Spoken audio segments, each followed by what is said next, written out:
Look, it is a real pleasure to be able to visit Queenstown today with the Minister for Tourism, and to visit with the Mayor, who has been such an advocate for the region, particularly in the wake of COVID and the impacts that is obviously having on this tourist destination. Coming off the ski field today, seeing the enthusiasm that's there amongst local residents and domestic tourists really does speak to the hope that is there, but there is no denying that this region, of course, with our borders being closed, will feel significant impacts from that. Now, whilst we're doing a lot of work to support the tourism industry, we also need to create other job opportunities. And that's why it is such a pleasure to have the opportunity to partner with local government here and the local leadership here to announce $85 million worth of investment into Queenstown. That will include $35 million alongside the funding being put up at a local level for this town centre redevelopment, and $50 million that will go into phase one of a project to focus on the arterial routes around that town centre project. These are what they call shovel-ready projects, kicking off as soon as 3 months and 12 for some of the transport elements of the project, and the potential to create as many as 380 jobs here in the region.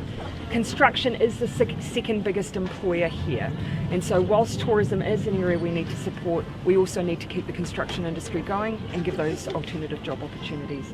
So a real pleasure, Jim, to be working with you.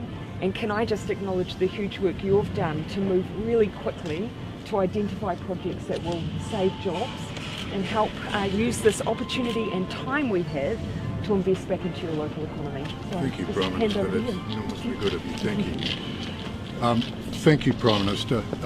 You all know that for a long time we've been pushing for these shovel-ready projects, and that government, your government, has recognised our need is just so pleasing, so satisfying. This is a major shot in the arm for our district. This will create jobs.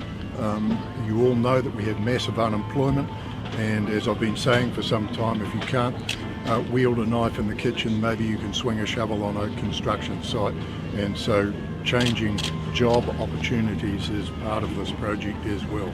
As the Prime Minister has said, we can get some of this work underway in 3 months. It also opens the door to further projects that we are considering and looking forward to. So this is a massive opportunity, Prime Minister. I also wish to acknowledge Minister Davis for his hard work in this, Minister Twyford, Minister Jones and Minister Parker for their support for the projects. Thank you. Thank you, Jim. And I'll hand over to the Minister for Tourism for a second announcement. Thank you, Prime Minister, and I'd just like to endorse Prime Minister's words and acknowledge Mayor Bolt for his advocacy for this town, this community and this district.